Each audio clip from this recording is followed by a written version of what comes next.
शोर आना चाहिए, क्या आना चाहिए? शोर। और हालेलुया। पंजाब में कैसे बोलते हैं हम पंजाबी? समा में थे एक बार तो वहां पर वो ऐसे बोलते हैं हालेलुया, हालेलुया।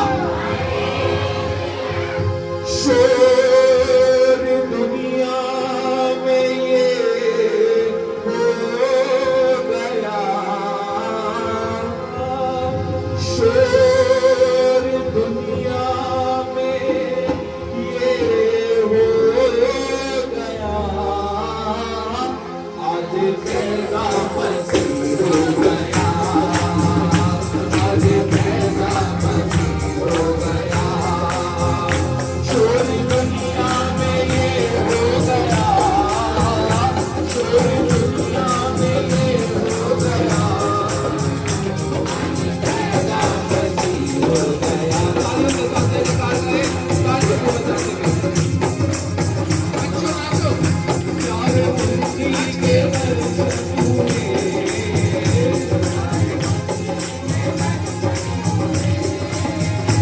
उसका पैरो तेरा हो गया, उसका पैरो तेरा हो गया, शोर दुनिया में ये हो गया,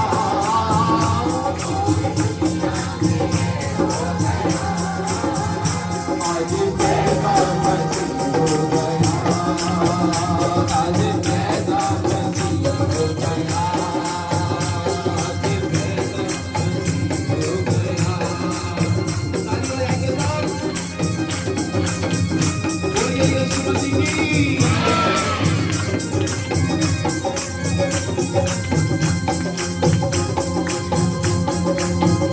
सोने वालों उनको नींद से, सोने वालों से, जागने का समय आ गया, जागने का समय आ गया, शोर दुनिया में ये हो गया, शोर दुनिया में ये हो गया, आज पैदा मसीह हो गया, आज पैदा मसीह हो गया।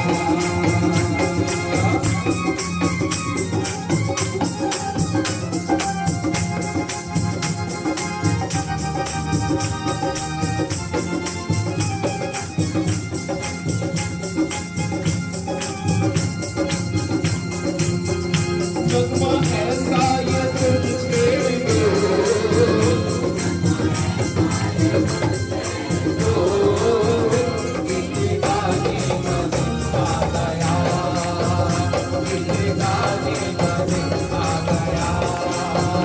शोर दुनिया में ये हो गया,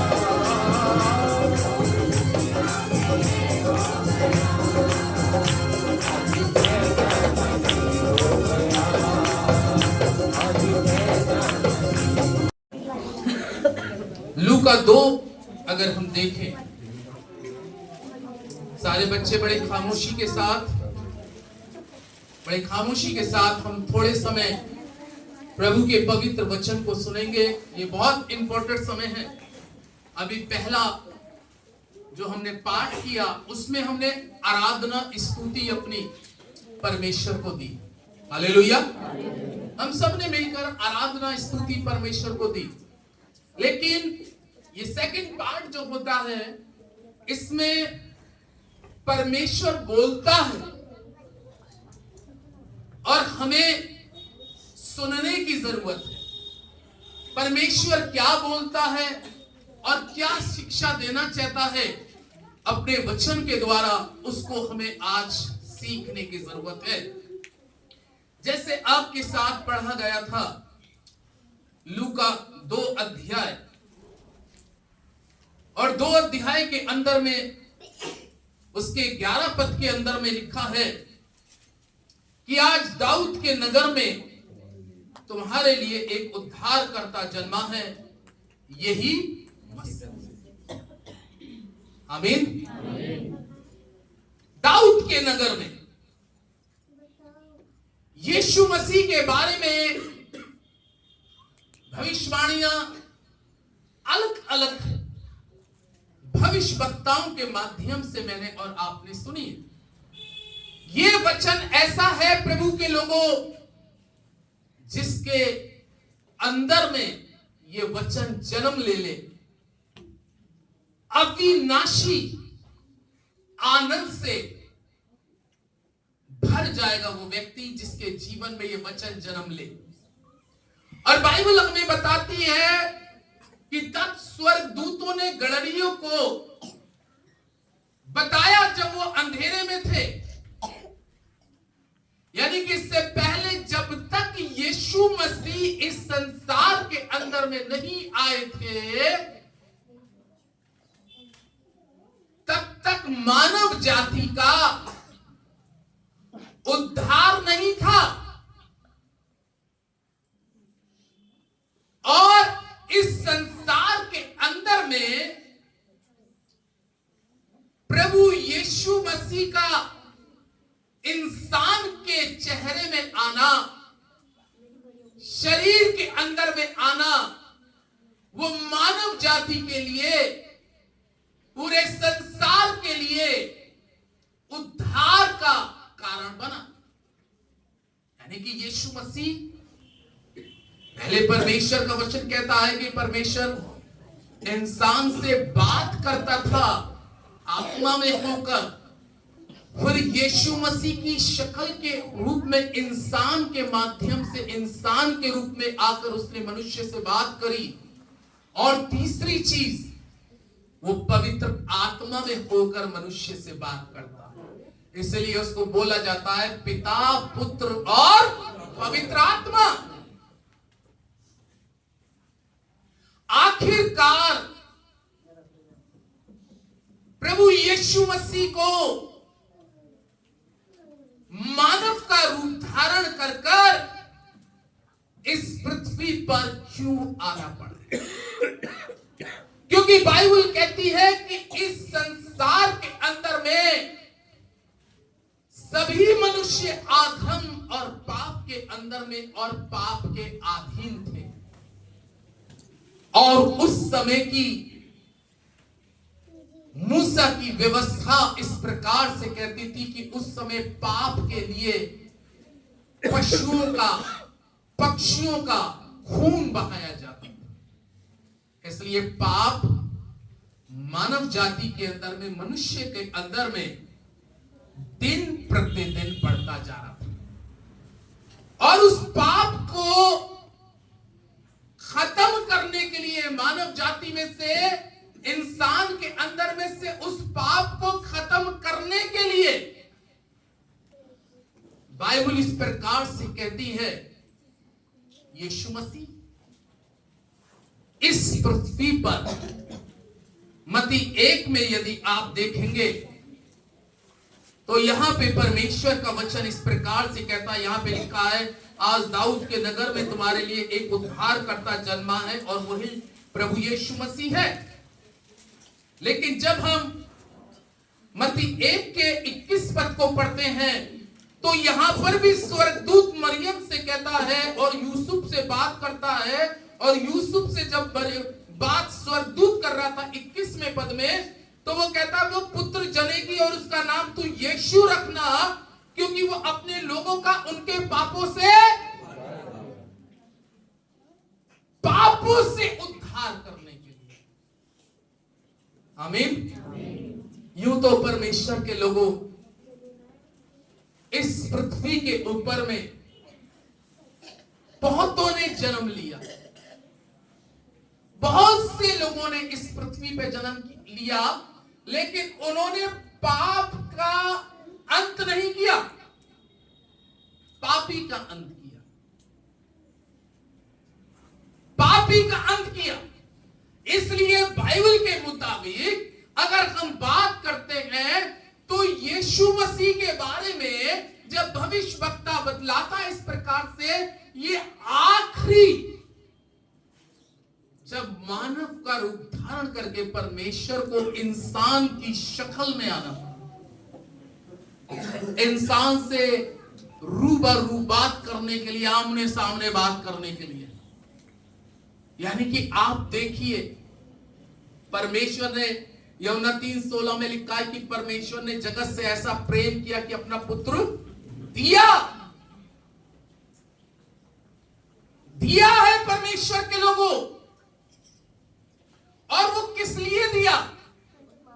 यहां पर अभी आपने, जब आप इस चैप्टर को पढ़ते हैं तो उसमें लिखा है वो पुत्र जनेगी तो उसका नाम यीशु रखना, क्योंकि वो अपने लोग का उनके पापों से उद्धार करेगा। पाप अगर मनुष्य के जीवन के अंदर में पाप पाया जा रहा है तो उसका उद्धार नहीं है। अगर हम पाप को बोले केवल एक, हम सोचे कि हम कोई शारीरिक पाप नहीं कर रहे, व्यभिचार नहीं कर रहे, इसके अलावा भी इतने अन्य पाप हैं जो मनुष्य के जीवन को, उसकी आत्मा को अशुद्ध करते हैं। विचारों का पाप, देखने का नजारा, देखकर नेगेटिव सोचना, भाई मैंने पाप नहीं किया लेकिन सोचा तो है। बाइबल में लिखा है प्रभु यीशु मसीह ने इस बात को कहा कि अगर हमने किसी को गलत दृष्टि से देखा और उसके लिए अपने मन के अंदर में नकारात्मक बात को पैदा कर लिया तो हमने वो पाप कर लिया, चाहे करा नहीं, लेकिन हम उस समय पापी ठहरते। इसलिए पाप दिन प्रतिदिन बढ़ता जा रहा था।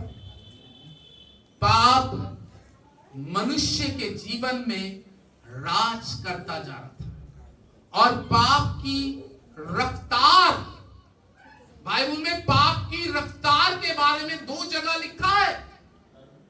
योना नबी की भी पुस्तक में पाप की रफ्तार के बारे में लिखा है और उत्पत्ति की भी पुस्तक में पाप की रफ्तार की तेजी के बारे में लिखा गया है कि यह पाप कितनी तेजी से बढ़ा कि खुदा की दृष्टि में, यानी कि परमेश्वर की दृष्टि में पाप की दुर्गंध और उस पाप को देखते हुए, उस गुनाह को देखते हुए, उस आधर्म को देखते हुए परमेश्वर का जीवित और पवित्र और सामर्थी कलाम हमें इस प्रकार से बतलाता है और इस बात को समझाता है परमेश्वर के लोगों, तब प्रभु यीशु मसीह को इस पाप को खत्म करने के लिए, पाप को खत्म करने के लिए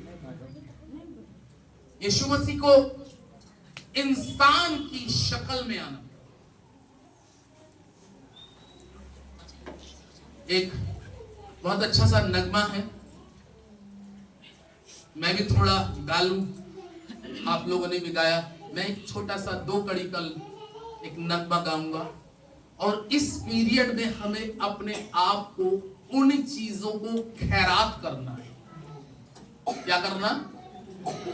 खैरात करना है, निकाल देना है। अगर आज भी हम इस संसार में रहते हुए शायद वचन को हम पढ़ने वाले हों, चर्च को अटेंड करने वाले हों, घर में भी प्रेयर करने वाले हों, शायद अपनी ऑफरिंग या भेंट देने वाले हों, लेकिन अगर पाप हमारे साथ साथ चल रहा है तो हमारा उद्धार नहीं। उद्धार आत्मा का है, शरीर का उद्धार नहीं है। शरीर में तो रोग बीमारी कभी भी किसी के हाथ जाती है और चली जाती है, कभी प्रार्थनाओं के माध्यम से चली जाती है, कभी मेडिसिन के माध्यम से चली जाती है, लेकिन आत्मा का उद्धार होना बहुत जरूरी है। आमीन। जोर से बोले हालेलुया। आत्मा का उद्धार के लिए, पाप से छुड़ाने के लिए प्रभु यीशु मसीह आया। अगर हम यूहन्ना 1 अध्याय को देखेंगे और 14 पद को, इसमें यहां पर बाइबल इस प्रकार से कहती है, यूहन्ना 1 अध्याय के 14 पद के अंदर में यूहन्ना प्रभु यीशु मसीह के बारे में इस प्रकार से कहता है, और कहता है, और वचन देहधारी हुआ और अनुग्रह और सच्चाई से परिपूर्ण होकर हमारे बीच में डेरा किया, और हमने उसकी ऐसी महिमा देखी जैसी पिता के एक लौते की महिमा। आमीन। वचन देहधारी हुआ, देह में आ गया। किसकी देह में आया? प्रभु यीशु मसीह की देह में वचन आ गया। कलाम में लिखा है, वो वचन के माध्यम से पहले बात करता था, फिर वो वचन इस संसार के गुनाहों को और पाप को मिटाने के लिए देह में यीशु मसीह के आ गया। तभी तो बाइबल में लिखा है कि वो पवित्र आत्मा के द्वारा गर्भवती हुई। वचन काय में आ गया? गर्भ के अंदर में पवित्र आत्मा के द्वारा। कलाम में लिखा है कि वो पुत्र जनेगी, उसका नाम यीशु रखना, क्योंकि वो अपने लोगों का उनके पापों से उद्धार करेगा। और वचन देहधारी हुआ। वचन अगर देह में नहीं आता तो हमारी देह जो है वो हमेशा हमेशा पाप के और गुनाह के अधीन रहे, क्योंकि वचन कहता है जब तक किसी की देह, और वो भी निर्दोष देह, भाई अगर कहीं भी किसी की निर्दोष देह जब तक नहीं दी जाती, भविष्यवक्ताओं के द्वारा लिखा गया है कि अगर देह भी बलिदान की जाए या देह भी कुर्बान की जाए, तो उस देह के अंदर में किसी भी प्रकार का कोई कलंक नहीं होना चाहिए।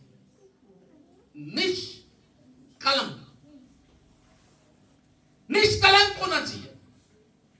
और यीशु मसीह के बारे में इसीलिए लिखा है कि वो स्त्री और पुरुष के संपर्क से पैदा नहीं हुआ, वो पवित्र आत्मा के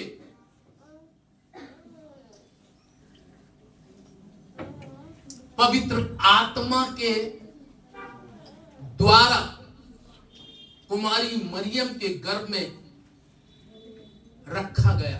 पवित्र आत्मा के द्वारा मरियम गर्भवती हुई। एक गीत है, अरसे नूर जो बरसाया। आज चरनी में कौन आया? कड़ी को 2 को गाएंगे। अगर आपको आता है तो आप भी गा सकते हैं, लेकिन अपनी चरनी को इस वचन के लिए तैयार, वचन के लिए अपने मन को तैयार करें, क्योंकि अगर चरनी साफ है तो यीशु आने को तैयार है। अगर मन की शुद्धता है तो यीशु का आगमन आपके अंदर में आने के लिए तैयार है। क्या आप आज की इस पवित्र सुबह के समय अपने आप को तैयार करते हैं? यदि आज आप अपने आप को तैयार करते हैं तो वह कहता है, मैं द्वार पे खड़ा हुआ खटखटाता हूं, मैं तुम्हारे अंदर आना चाहता हूं। आज खैरात करिए, खैरात करिए। जो आप खैरात कर सकते हैं, जो आपके जीवन में व्यर्थ है, उसको निकालें। अरसे नूर जो बरसाया है, आज चरनी में मसीह आया है। अरसे नूर जो बरसाया है, आज चरनी में मसीह आया है। लेके मरियम को गए यूसुफ जब बैतलहम, लेके मरियम को गए यूसुफ जब बैतलहम, नाम लिख बन गए थे वहाँ वो दोनों बशर, नाम लिखवान गए थे वहाँ वो दोनों बशर।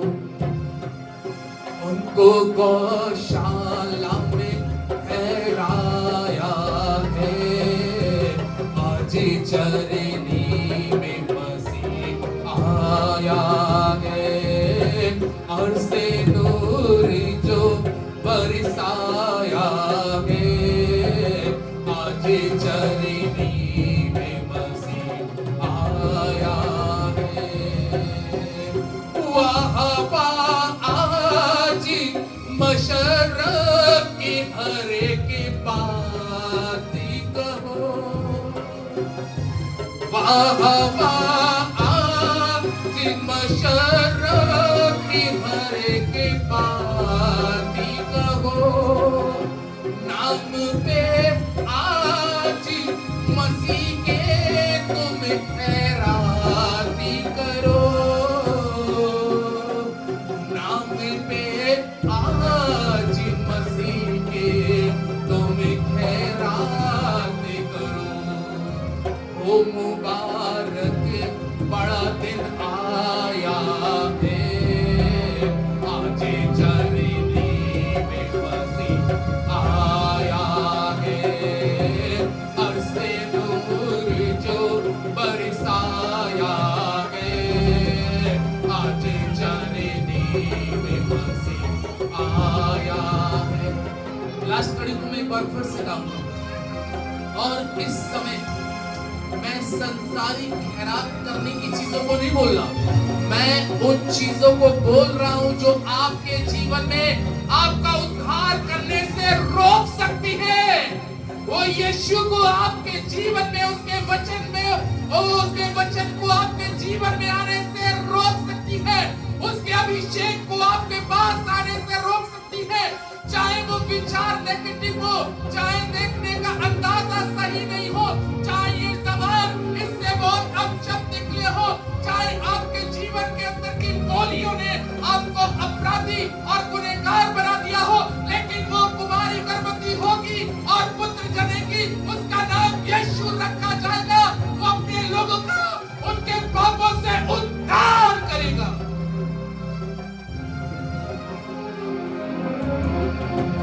वाह वाह आज मशरक़ की हर एक बात कहो, आप भी गाएं। वाह वाह आज मशरक़ की हर एक बात कहो, नाम पे आज मसीह के तुम सब खैराती करो। सारे गुनाहों को खैरात कर दो, सारी बुराई को खैरात करा दो, सारे गलत सोचों को खैरात कर दो। अगर किसी का कुछ मार लिया है तो उसको वापस कर दो, अगर किसी के साथ झूठ बोला है तो आज उसको खैरात कर दो, आज अगर शरीर से आतरंग बुराई करी है उसको खैरात कर दो। जब तक आप इसमें से उन सारी चीजों को खैरात नहीं करोगे तब तक यीशु का आपके लिए आना व्यर्थ है।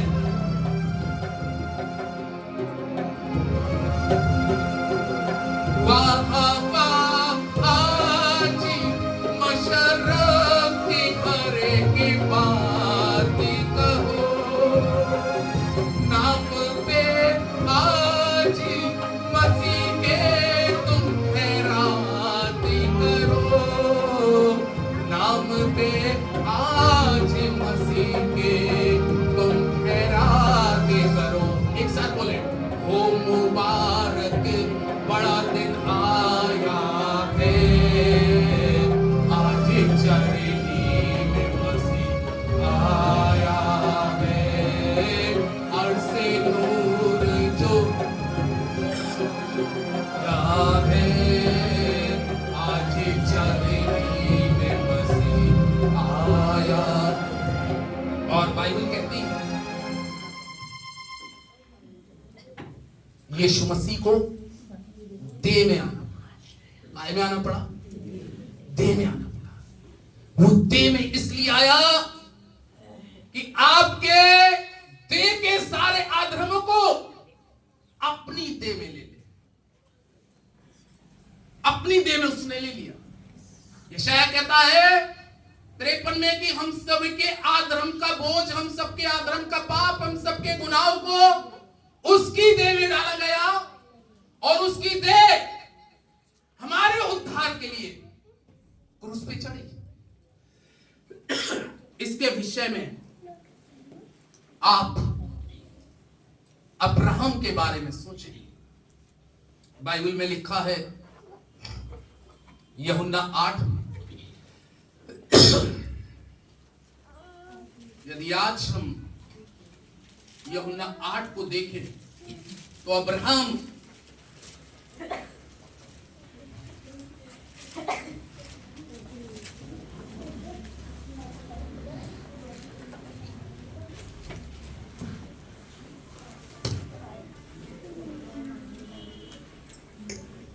पचपन में और 56 में पद के अंदर में पढ़ते हैं तो लिखा है यहां पे, तुमने तो उसे नहीं जाना,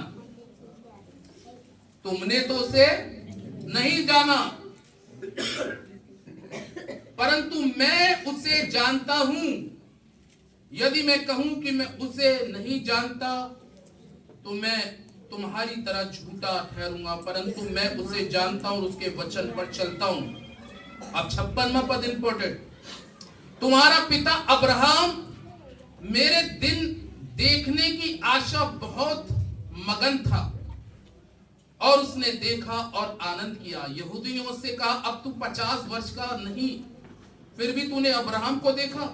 यीशु ने उससे कहा, मैं तुमसे सच सच कहता हूं कि पहले इसके कि अब्राहम उत्पन्न हुआ मैं हूं। अब्राहम जो परमेश्वर से बात करता था, रूह उसकी बात करती थी।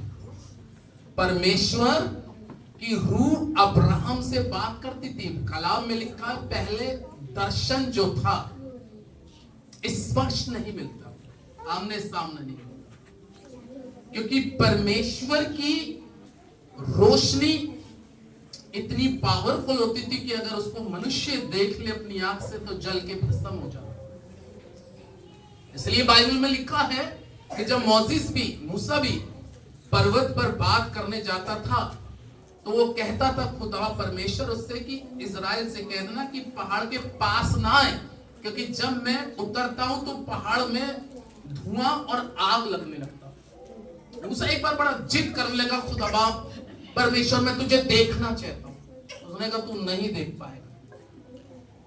बहुत कठिन, क्योंकि हर मनुष्य जो किसी की आराधना करता है उसको देखना चाहता। तब परमेश्वर ने अपनी देह को मनुष्य की देह में तब्दील किया। आमीन। तब परमेश्वर ने अपने आप को इतना शून्य किया कि मनुष्य के, इंसान के चेहरे में आ गया। और इंसान के चेहरे में इसीलिए वो आया कि मनुष्य से साक्षात बात कर सके। आमीन। आज हम कह सकते हैं, बहुत से अब हम परमेश्वर के दासों के द्वारा सुनते हैं कि यीशु मसीह से, हमने बहुत सी किताबों में देखा कि किसी कोई कहता मैंने 45 मिनट प्रभु से आमने सामने बात करी। पहले इंसान देख नहीं सकता था, एक पल भी खड़ा नहीं हो सकता था, लेकिन परमेश्वर का जीवित और पवित्र और सामर्थी परमेश्वर का वचन कहता है कि उसके बाद में परमेश्वर इंसान का जब रूप धारण करके आता है तो वो इंसान से बात करता है। वो कह रहा है अब्राहम भी मेरे जन्मदिन का इंतजार कर रहा था देह में। अब्राहम भी,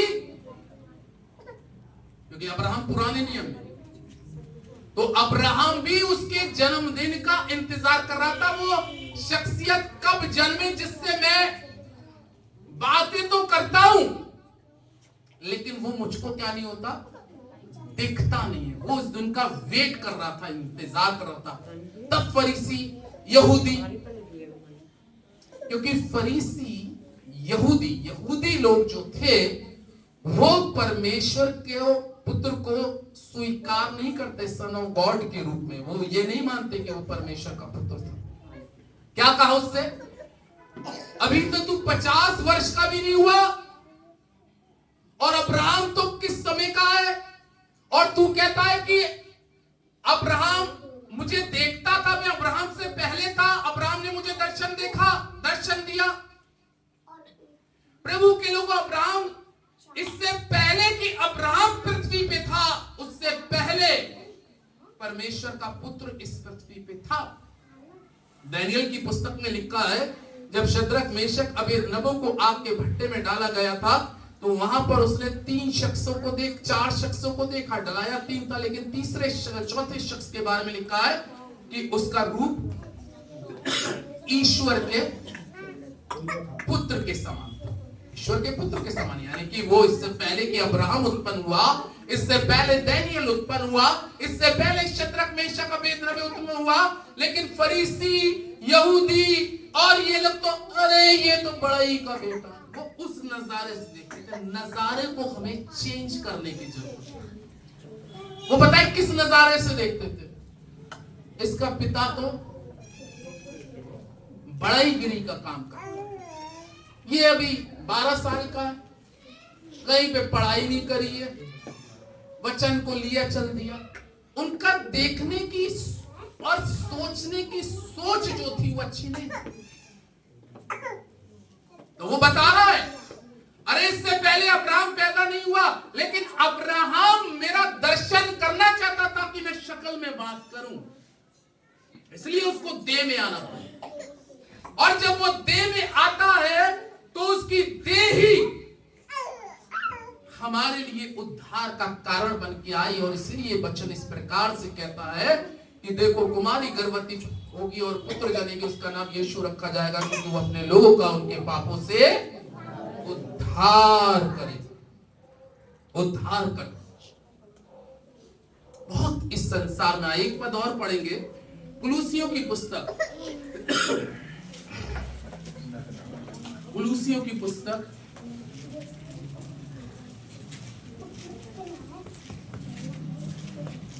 1 अध्याय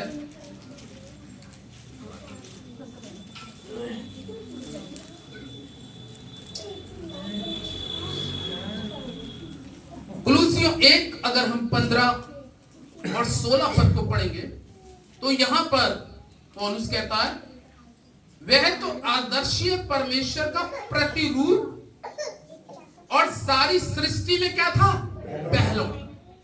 सारी सृष्टि, यानी कि इससे पहले भी मैंने पहले बोला कि बहुत आए, लेकिन यहां पे वचन क्या कर रहा है, वो सारी सृष्टि के अंदर में पहलौठा था। यानी कि परमेश्वर का जो पुत्र इस संसार में आया वो केवल एक ही है। आमीन। अब आप समझिए, पहलौठा, सारी सृष्टि में पहलौठे का मतलब क्या है कि इस पृथ्वी पर बहुत से लोगों ने जन्म लिया जो इस चीज का दावा करते हैं कि वो इसका शख्स है, वो इसका शख्स है, लेकिन नहीं, परमेश्वर की जो देह आई वो एक ही आई है। आप समझ रहे हैं, परमेश्वर की जो देह आई है यीशु मसीह के रूप में, वो क्या अभी हमने पढ़ा, सारी सृष्टि में पहलौठा, एक ही। यानी कि इसके बाद अब ना कोई आएगा, ना इससे पहले कोई आया। जो आए वो परमेश्वर की तरफ से नहीं थे। भाई ने कहा वो इस सृष्टि में पहलौठा था, और वो पहलौठा बनकर इसलिए आया, 16वें पद में लिखा है, क्योंकि उसी में सारी वस्तुओं की सृष्टि हुई, और स्वर्ग की हो अथवा पृथ्वी की, देखी या अनदेखी, क्या सिंहासन, क्या प्रभुताएं, क्या प्रधानताएं, क्या अधिकार, सारी वस्तुएं उसी के द्वारा और उसी के लिए। और लिखा वही सब वस्तुओं में प्रथम, 17 पद के, यानी कि वो पहलौठा, एक ही परमेश्वर का बेटा, एक ही परमेश्वर का पुत्र है, जो इस सृष्टि में मानव का रूप धारण करके जब आता है, देह में आता है, और उसका देह में आने का रीजन, उसके देह में आने का कॉज जो था वो यही था कि लोग उसके द्वारा उद्धार पाए।